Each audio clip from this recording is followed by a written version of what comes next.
தக் லைஃப் படத்திலிருந்து விலகும் ஜெயம் ரவி. என்னடா நடக்குது? கமல்ஹாசனின் தக் லைஃப் படத்தில் இருந்து நடிகர் ஜெயம் ரவி விலகியுள்ளதாக தகவல் வெளியாகியுள்ளது. முன்னதாக துல்கர் சல்மான் கால்ஷீட் காரணமாக விலகியது குறிப்பிடத்தக்கது.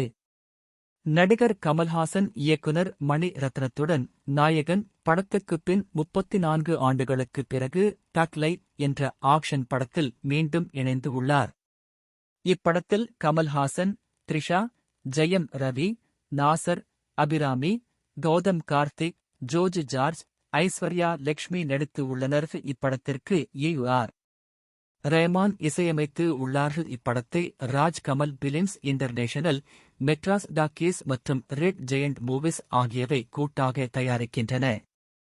இந்த படத்தின் படப்பிடிப்பு ஜனவரி மாதம் தொடங்கியது. கமல் தற்போது தேர்தல் பணிகளில் ஈடுபட்டு வருகிறார். இதையொட்டி கமல் இல்லாத காட்சிகளை படக்குழுவினர் படப்பிடிப்பு நடத்தி வருகின்றனர். இப்படத்தில் நடிகர் கமல் 3 வித்தியாசமான வேடங்களில் நடிக்கிறார். இந்நிலையில் செர்பியாவில் தக் லைஃப் படத்தின் படப்பிடிப்பு பணிகள் விறுவிறுப்பாக நடைபெற்று வருகின்றன. படப்பிடிப்பு தளத்தில் படக்குழுவுடன் மணிரத்னம் இருக்கும் புகைப்படங்கள் இணையதளத்தில் வைரலாகின. இந்த படத்தில் நடிகர் கமல் தற்காப்பு கலைத்திறன்களை வெளிப்படுத்துகிறார். பழங்கால வரலாற்று ஆயுதங்களுடன் எதிரிகளுடன் மோதும் பயங்கர சண்டை காட்சிகள் அதிர்வு ஏற்படுத்தும் வகையில் அமைய உள்ளன.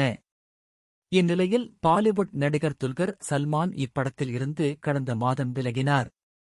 அதைத் தொடர்ந்து தற்போது நடிகர் ஜெயம் ரவியும் சில காரணங்களால் இப்படத்தில் இருந்து விலகி உள்ளதாக புதிய தகவல்கள் வெளியாகி உள்ளன. நடிகர் ஜெயம் ரவி தனது பிஸியான ஷெட்யூல் மற்றும் தேதி சிக்கல்கள் காரணமாக தக் லைஃப் படத்தில் இருந்து விலகியதாக கூறப்படுகிறது. ஏற்கனவே துல்கர், தற்போது ஜெயம் ரவி ஆகியோர் இப்படத்தில் இருந்து விலகிய சம்பவம் சினிமா ரசிகர்களுக்கு அதிர்ச்சியை ஏற்படுத்தியுள்ளது.